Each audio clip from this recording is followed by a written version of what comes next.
తెలంగాణ ప్రభుత్వం ప్రతిష్టాత్మకంగా ప్రాంతీయ అనుసంధానాన్ని మెరుగుపరచడం, ఆర్థిక అభివృద్ధికి తోడ్పడేందుకు రావిర్యాల టాటా ఇంటర్చేంజ్ నుండి ప్రతిపాదన ప్రాంతీయ రింగ్ రోడ్డు అమన్గల్ వరకు green field radial road, future city development authority భవన నిర్మాణానికి తెలంగాణ రాష్ట్ర ముఖ్యమంత్రి రేవంత్ రెడ్డితో పాటు ఉప ముఖ్యమంత్రి మల్లు భట్టి విక్రమార్క, ఐటీ శాఖ మంత్రి దుద్దిల శ్రీధర్ బాబు, సాంఘిక సంక్షేమ శాఖ మంత్రి అడ్లూరి లక్ష్మణ్, రాష్ట్ర టీయూఎఫ్ఐడిసి కార్పొరేషన్ చైర్మన్ చల్లా నరసింహారెడ్డి కలిసి శంకుస్థాపనలో పాల్గొన్నారు.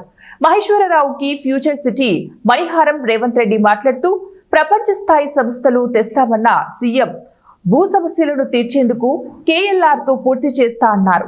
10 ఏళ్లు అధికారం ఇవ్వండి, న్యూయార్క్, దుబాయ్ మించే సిటీ నిర్మిస్తామన్నారు. ఈనాడు ఈ కార్యక్రమాన్ని విజయవంతం చేయడానికి విచ్చేసిన యువ మిత్రులందరికీ కూడా దసరా శుభాకాంక్షలు తెలియజేస్తున్నాం. విజయదశమి మనందరికీ విజయాలని చేకూరుస్తుంది. ఇవాళ వాతావరణ శాఖ 4-5 రోజుల నుంచి హెచ్చరిస్తున్నది.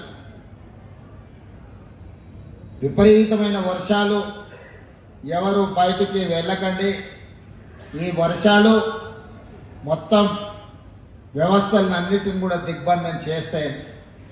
కానీ ఒక మంచి సంకల్పంతో, ఒక మంచి ఆలోచనతోటి ఈనాడు ఈ అభివృద్ధి కార్యక్రమాల ప్రారంభోత్సవం పెట్టుకుంటే వాతావరణం ఎంత అనుకూలంగా, ఎంత గొప్పగా సహకరించిందో నాకు తెలిసి ఈరోజు ఉదయం కూడా వర్షం పడ్డట్టుంది. ఇక్కడ మీరందరూ ఇళ్లలో నుంచి బయలుదేరే ముందు వర్షం వస్తుంది, కార్యక్రమం ఏ విధంగా కొనసాగుతుందో అని మీరందరూ ఆందోళన చెంది ఉంటారని నేను అనుకుంటున్నా. కానీ మనమందరం గురించో, సింగపూర్ గురించో, దుబాయ్ గురించో గొప్పలు చెప్పుకుంటూ మేము చూసినామని చెప్పుకోవడం కంటే మనం భారత్ ఫ్యూచర్ సిటీ వాటితో పోటీ పడే విధంగా నిర్మించుకోవాలని ఆలోచన చేయాలా లేదా మీరు ఒక్కసారి ఆలోచన చేయండి.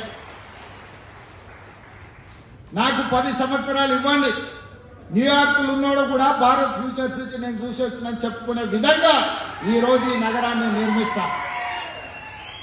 రేపు పొద్దుగాల మీరు గొప్పగా ఎక్కడుంటావు నువ్వు, నీ ప్రాంతం ఏది అంటే నాది భారత్ ఫ్యూచర్ సిటీ అని మీరు చెప్పుకునే విధంగా దీన్ని తీర్చిదిద్దే బాధ్యత మా ప్రభుత్వం తీసుకుంటుంది, నా సహచర మంత్రివర్గ సభ్యులు తీసుకుంటారు.